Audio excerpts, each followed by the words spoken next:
Selamünaleyküm. Yine bir mərtə. Dostlar, yaxşımasa, sağlıqlı yaxşıma. Aması yoxmuşsa. Tak yine bizəni rasyonumuz işinin buladı. Hazırca öyle bir mal var.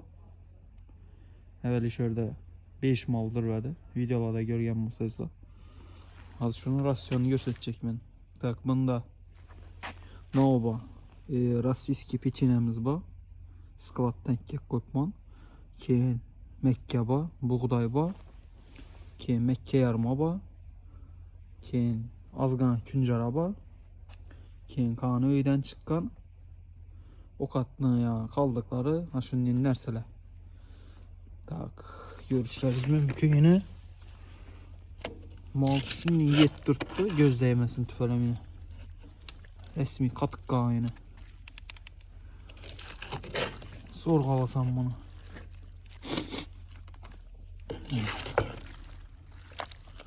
Çok gibi tuttu. Körek bakın, en faydalı nerse mal için gerekli veç yine. Botkamızdan botka bu aynı. Azam bilen saat 7-8'de yakamız. 11-12'de 3 edine teyi. Günde 2 çelek verərmiş şundan xudalası. Malımızam yaman emas. 2 yılla özgerdi.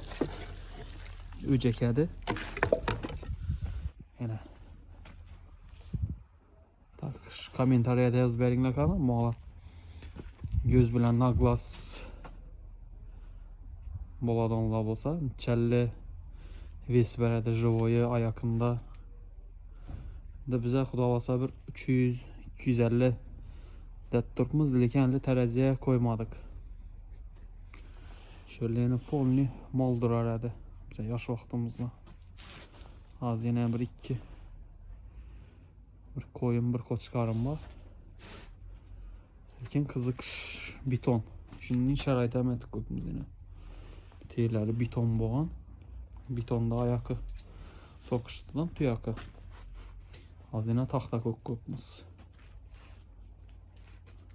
Mala kızık adallah olsa şu videonun teyinde komentariya yaz verin de. Şunun kızık adon, corala, danış bilişlə, iki ülkeler olsa taşak koyunlar. Olasa yine bax tərəfimizdən gengine özündən çıxqan təppisinə minlak qoyduğumuz yine.